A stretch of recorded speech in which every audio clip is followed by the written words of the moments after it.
வணக்கம் நண்பர்களே. நம்ம வாழ்க்கையில் எல்லாரும் ஒரு உண்மையை ஒத்துக்கணும். எதிரிகள் இல்லாத வாழ்க்கை என்றே இல்லை.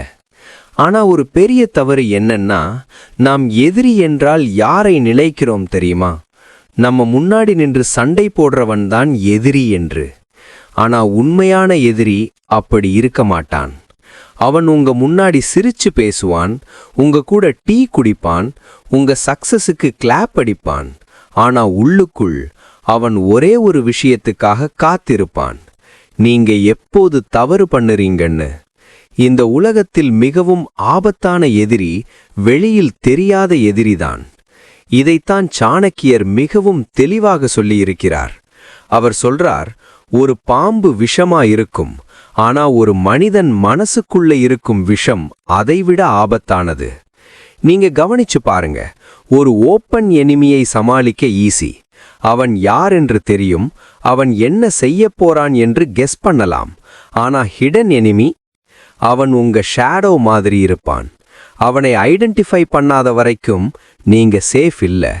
அதனால் முதலில் நீங்க புரிஞ்சுக்க வேண்டியது, எதிரியை வெல்லணும்னா அவனை அடிக்க வேண்டியதில்ல, அவனை புரிஞ்சுக்கணும். எதிரிகள் எப்படி உருவாகிறாங்க தெரியுமா? பெரிய காரணம் ஒன்றுதான், பொறாமை. நீங்க முன்னேற ஆரம்பிச்சிங்கன்னா, நீங்க நல்லா வாழ ஆரம்பிச்சிங்கன்னா, நீங்க கான்ஃபிடென்ட்டா பேச ஆரம்பிச்சிங்கன்னா, சில பேருக்கு அது பிடிக்காது. அவர்களோட மனசு உடனே ரியாக்ட் ஆகும். ஏன் அவன் முன்னேறான்? ஏன் அவளுக்கு இந்த சக்சஸ்? அந்த கேள்விதான் மெல்ல மெல்ல எதிரியாக மாறும். அதனால் நீங்க ஒரு விஷயத்தை ஞாபகம் வைக்கணும். எல்லாரும் உங்க சக்சஸுக்கு ஹாப்பியா இருக்க மாட்டாங்க. இது ரியாலிட்டி. இப்ப நீங்க கேள்வி கேட்கலாம், அப்படின்னா அந்த மாதிரி மனிதர்களை எப்படி கண்டுபிடிக்கலாம்?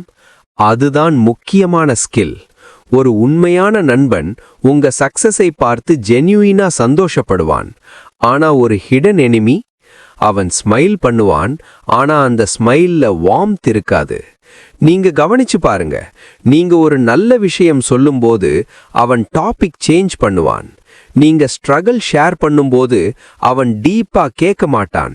ஆனா நீங்க ஃபெயிலியரை சந்திக்கும் போது அவன் உங்க அருகில் அதிகமாக இருப்பான். ஏன் தெரியுமா? அவன் உங்க வலியை ஃபீல் பண்ண வரல, அவன் உங்க டவுன்ஃபாலை என்ஜாய் பண்ண வருகிறான். இந்த மாதிரி சட்டில் சிக்னல்ஸை கவனிக்க ஆரம்பிச்சிங்கன்னா நீங்க உங்க எனிமீஸை ஸ்லோலி ஐடென்டிஃபை பண்ணலாம். ஆனா இங்கே ஒரு பெரிய மிஸ்டேக் நம்ம எல்லாரும் பண்ணுறோம். நம்ம பிளானை எல்லாரிடமும் ஷேர் பண்ணுறோம். நான் இதை அச்சீவ் பண்ண போறேன், நான் இப்படி க்ரோ ஆக போறேன்னு. அப்படி சொல்லும்போது நம்ம நண்பர்களுக்கு சொல்லுகிறோம் என்று நினைக்கிறோம். ஆனா அதே தகவல் நம்ம எதிரிகளுக்கும் வெப்பனாகி விடுகிறது.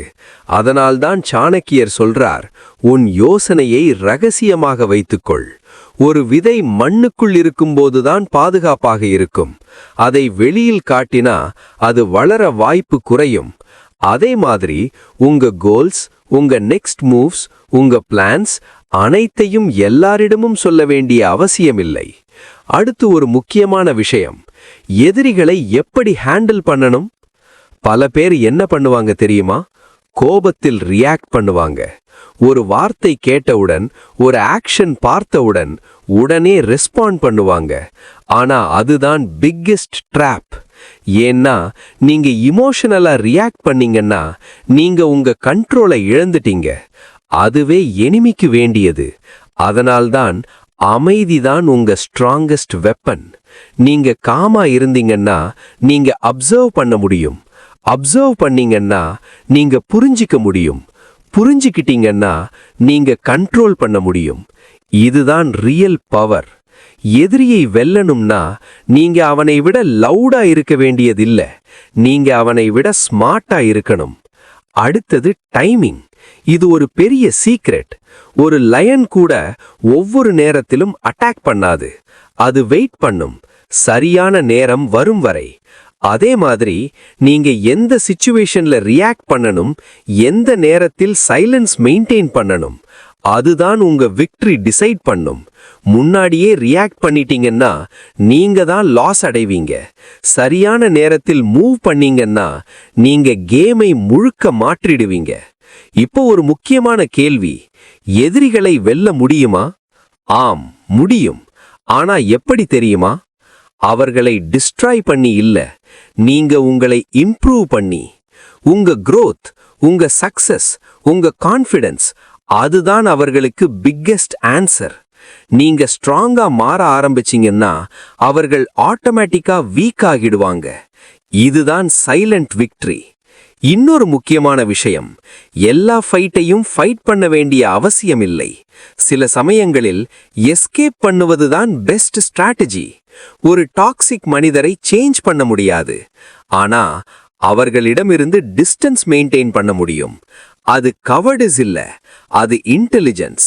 சாணக்கியர் சொன்ன ஒரு டீப் ட்ரூத்: ஒரு முட்டாளுடன் வாதம் செய்யாதே, அவன் உன்னை அவன் லெவலுக்கு இழுத்து விடுவான். அதனால் எந்த ஃபைட் வர்த் இல்லைன்னு தெரிஞ்சுக்கணும், அதை அவாய்ட் பண்ணணும். இறுதியாக நண்பர்களே, இந்த உலகத்தில் எதிரிகள் இருக்கிறதுனால நீங்க வீக் இல்ல, அது நீங்க க்ரோ ஆகுறீங்கன்னு சைன். ஆனா அந்த எனிமீஸை எப்படி ஹேண்டில் பண்றீங்கன்னு தான் உங்க லைஃப் டிசைட் ஆகும். நீங்க கோபத்துல ரியாக்ட் பண்றீங்களா அல்லது அமைதியா அப்சர்வ் பண்றீங்களா? நீங்க எல்லாரையும் நம்புறீங்களா அல்லது ஸ்மார்ட்டா ஃபில்டர் பண்றீங்களா? நீங்க உங்க பிளான்ஸை வெளியில் சொல்றீங்களா அல்லது சைலண்டா ஒர்க் பண்றீங்களா? இந்த கேள்விகளுக்கு உங்க ஆன்சர் தான் உங்க ஃபியூச்சர். அதனால் நீங்க ஒரு விஷயத்தை மட்டும் நினைவில் வைக்கணும்: எதிரியை வெல்லணும்னா முதலில் உன் மனதை நீ வெல்லணும். இந்த வீடியோ உங்களுக்கு ஒரு சின்ன சிந்தனையாவது கொடுத்திருந்தால் இதை மறக்காமல் லைக் பண்ணுங்க, உங்கள் நண்பர்களோடு ஷேர் பண்ணுங்க. இப்படிப்பட்ட வாழ்க்கையை மாற்றும் வீடியோக்களை தொடர்ந்து பார்க்க நம்ம சேனலை சப்ஸ்கிரைப் பண்ணி நோட்டிபிகேஷன் ஆன் பண்ணி கொள்ளுங்கள். அடுத்த வீடியோவில் இன்னும் சக்தி வாய்ந்த கருத்துக்களுடன் சந்திப்போம். நன்றி, வணக்கம்.